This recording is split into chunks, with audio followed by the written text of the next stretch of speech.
আজকে একটা মানুষকে ঠকাতেই হবে। কেমন করে? এটা আমার হাতে ট্যাকটি দেখতেছিস, এটা দিয়ে একটা মানুষকে বোকা বানাবো।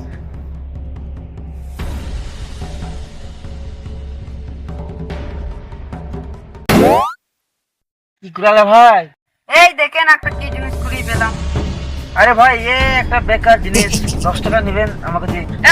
আমার কাগজটা দিয়ে যান আমাকে। আরে ভাই 10 টাকা নিয়ে নেবা, এতে ফালতু জিনিস, বেকার জিনিস। না না আমার কাজ হয় না। আর 10 টাকা নেই নেবা। 10 টাকা কোনো টাকা হলো? কত নেবা তাহলে? এই বেকার জিনিস কি করবো, বাড়ির দিকে কাজ হবে না। ভাই আমার কি জিনিস দাও আমাকে দাও। আরে ভাই এটা বেকার জিনিস নিয়ে কি হবে? আর 10 টাকা নেই ধরে নিবা, 10 টাকা 20 টাকা নাও। 10 টাকা টাকা হলো। ঠিক আছে দিয়ে যান, 5,000 টাকা দিয়ে যান। এই জিনিসটার 5,000 টাকা, ঠিক আছে নেন, 5,000 টাকাই নেন। আজকে একটা জিনিস পেয়ে গেছি ভাই, 5,000 টাকার বিনিময়ে 30,000 টাকা হবে আমার সোনার চেন।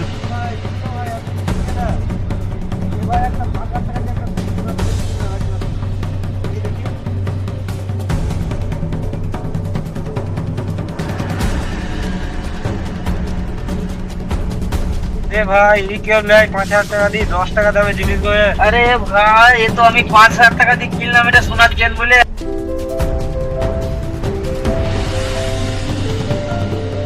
বাবু গরিব মানুষ, কিছু দিয়ে দেবো, টাকা করে কিছু নাই, কিছু সাহায্য করলে হবে। তোমার কাছে ক টাকা আছে? বাবু আমার কাছে 1010 টাকা আছে, আমার ভেরি দিবার খুবই। ঠিক আছে তাহলে 10,000 টাকা আমাকে দাও। আমার কাছে তো টাকা পয়সা নাই, এই সোনার জিনিসটা নিয়ে যাও, নিয়ে বিক্রি করে দোকানে, তোমার টাকা দিবে, তোমার মেয়ের বিয়ে হয়ে যাবে।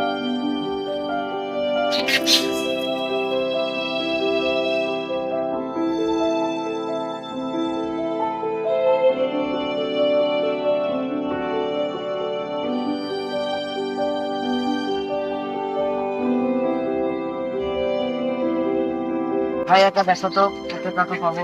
আরে ভাই এটা তো সিটি গোল্ডের চেন গো, তোমাকে তো ঠকিয়ে দিয়েছে। ভাই আমার কি হয়েছে? কাঁদিও না ভাই, কাঁদিও না, যা হবার কাঁদিয়ে তুমি বাড়ি যাও। কাঁদিও না ভাই।